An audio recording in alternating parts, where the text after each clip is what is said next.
But I am wondering what members of Congress you were referring to that would rather pursue a 30-second soundbite than help the agency.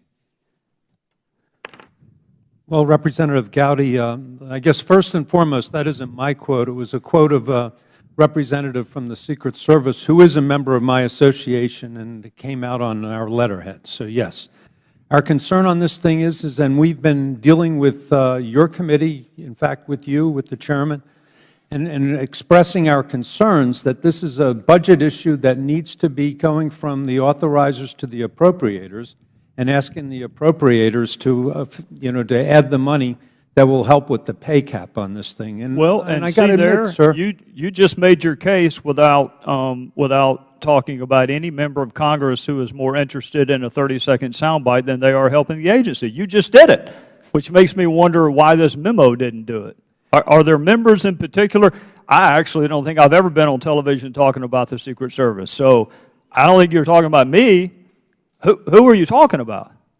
In this case, as I said, Mr. Gowdy, I didn't write that one, so I'm not too sure specifically which member was being talked about. But it came out on FLEOA letterhead. Yes, sir. Right? Yep. And I'm assuming you don't let people send things out on your letterhead that don't at least have some imprimatur of your support. Well, Mr. Gowdy, what I can do on that one is I can go back to the author of it and find out which member he was speaking about specifically. But I got to tell you, this is a can that's been kicked down the road for years and years in terms of this overtime issue. Right, I get that. There's a lot to blame.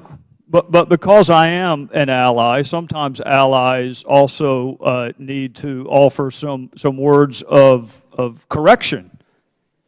That paragraph ended by saying, overshadowed by the screaming minority who might not even be able to pass the test for our job. Can you see how that might have gotten my attention, the way that would be phrased, might not be able to pass the test for our job? That's a curious line to put in a memo, isn't it? Yes, sir. Except it's not curious. You and I know exactly what that author was talking about, don't we? I could guess at it, yes. Guess. It'd be some members of this committee. Such as whom? I have no idea. How about the one whose personnel file was accessed? Could it be that one? I would say that there hasn't been very good treatment of that application over the years, which is one of the reasons why we're here.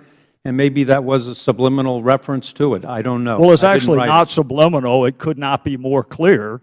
There's nothing subliminal about it. It just flat out says who could not pass our test for our job.